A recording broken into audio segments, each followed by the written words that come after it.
to a Couple Sips podcast. We just appreciate you guys for tuning in today. I'm Derry. I'm Drew.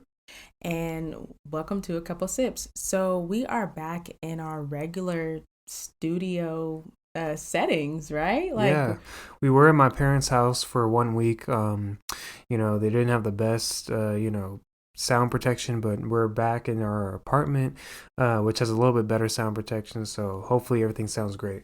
Yeah. So far, we just feel really comfortable and at home. Number one, because we are at home, but number two, we just are grateful that we get to have another podcast with you guys. So welcome back. Today, the podcast episode for today is... Well, babe, we're going to be talking about Spider-Man. Actually, the movie just recently came out, and we're going to be talking about not only about the movie, so spoiler alert, if you don't want to know what happened in the movie, stop listening now. But if you have seen the movie, come here and listen. So Yeah. But we're also going to be talking about our favorite Spider-Man moments and our favorite villains, our top 5 villains. So if you haven't seen the movie but you want to listen to that, we'll tell you a timestamp to follow through with that. For sure.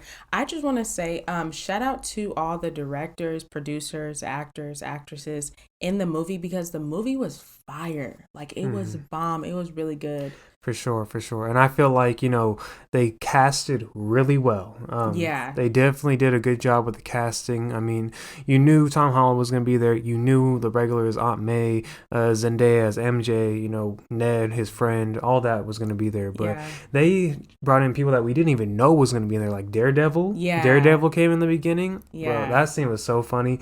I don't know. I can't wait for that Daredevil movie to come out, because, Daredevil is a G. I was always a fan of him, even in the cartoons back in the 90s. Yeah, let's just specify. We are talking about Spider-Man No Way Home. So the newest Spider-Man movie, if you have not seen it, please do, because it is one of the greatest Spider-Man movies. I said one of, okay?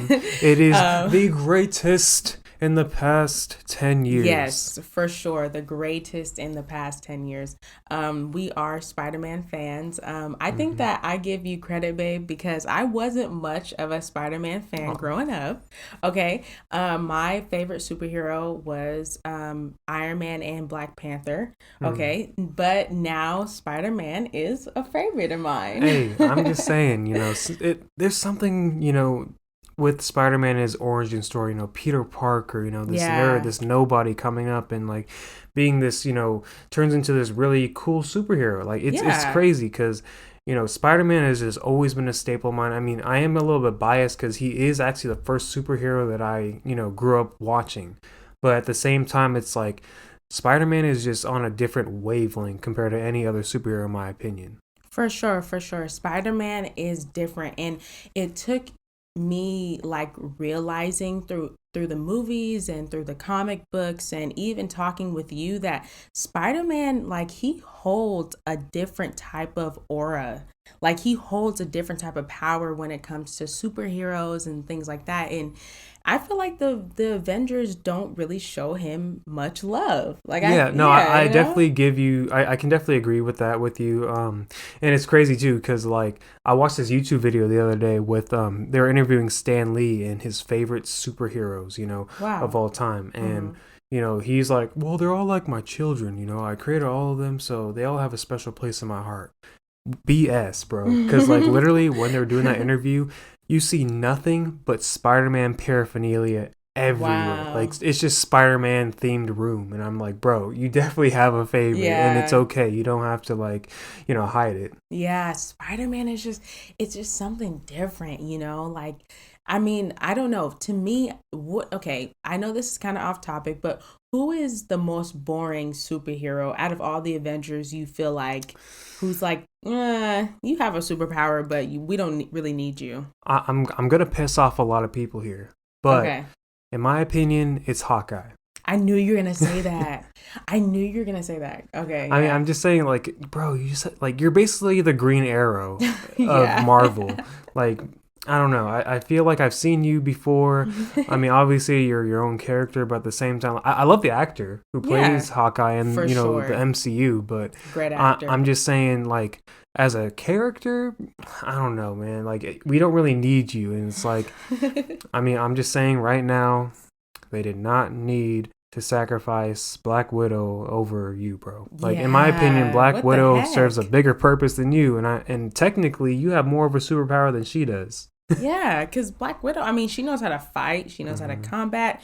She knows how to shoot guns, but she doesn't really like. What is her real She doesn't really superpower? have that. I Yeah, mean, she doesn't really have one. I haven't like read any of the comics of her, so I can't really say much. I'm not really Same. as educated on Black Widow. I mean, technically, I'm not even as educated as Hawkeye, like on Hawkeye, but Same. based off of the MCU, it's like, bro, like, not, we don't really need you. Like, at least Scarlett Johansson is someone, the fans enjoy. Yeah, for sure. Oh my, yeah, she is so pretty. But yes, so I just wanted to say that. But growing up, I just felt like Iron Man was my, I don't know, he was like kind of like my spirit animal. Of course, Black Panther would always be my favorite superhero, just seeing him in the comics, reading about Mhm. him and things like that.